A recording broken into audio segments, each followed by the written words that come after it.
Night two of the Democratic debate kicks off tonight. Former Vice President and frontrunner Joe Biden will be center stage.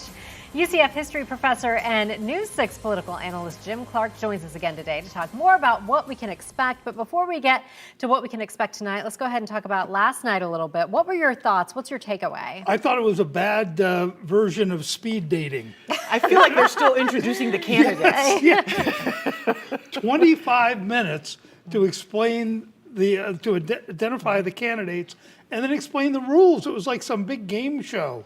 And yesterday when you were here, you talked about this is the night when some of the folks kind of in the middle of the pack really need to pull away. Do you feel like that happened, that anybody really made a name for themselves last night? It's hard to tell, and I don't think so. I think all the attention went to Harris and Bernie Sanders, rather, and to Elizabeth Warren. Thank you. And so I think that that there was no real breakout last night, and I think again, as we talked about yesterday, it's such a cumbersome debate with 10 people. So many people. And these guys had to meet a certain, September's debate, you have to meet a different threshold. So many of them will not be on that stage in September. When will we know who will be there and who won't be there? Well, I think they have to do better in the polls, and they have to do better in fundraising. And so a lot of these people, when they first announced, got an influx of money.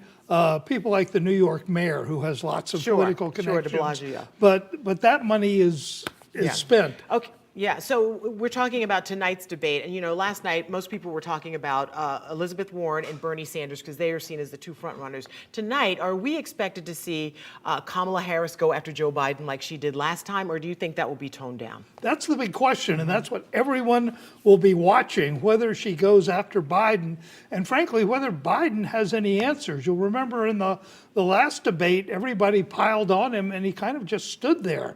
So the question is he going to fight back?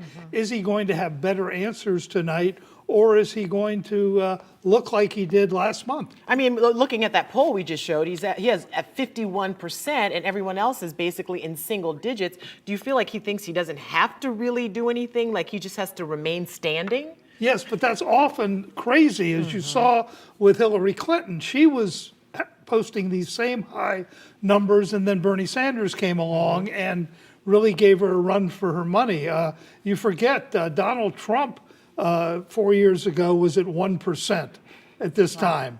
So, he has to be really careful, and he has to be able to enunciate his views. Sure. And last night we saw a lot of Bernie Sanders and Elizabeth Warren being very united. Do you think we'll see more unification tonight among the Democrats, or that this group will go after each other a little bit more? No, I think they had more in common, and some of their views on Medicare for all are very controversial. So I think they were both bonding to defend their views against more moderate Democrats.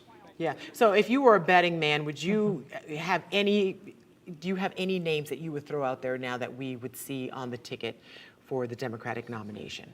It's more who you won't see. For example, the senator from California, as a vice president, the Democrats don't need California. That's a lock for them. So that's not going to add. They're never going to carry Indiana. So adding the mayor of South Bend is not going to help. So I think, if you start looking strategically, add an Elizabeth Warren, somebody like that, who might be a vice presidential pick or a presidential nominee. We have to remember that they're not just auditioning for the president's job, but also vice president These people have a long way to go. I think O'Rourke, the former congressman from Texas, who looked like a phenom 6 months ago, has faded. I would not be surprised that he will drop out of the race. These people are going to run out of money. Sure. Yeah. It's all right. Jim Clark, thank you so much for your insight. I feel like your desk is going to be taken to our newsroom. Exciting to see you 2 days in a row. Let's see if we'll keep the streak going tomorrow. It's a treat.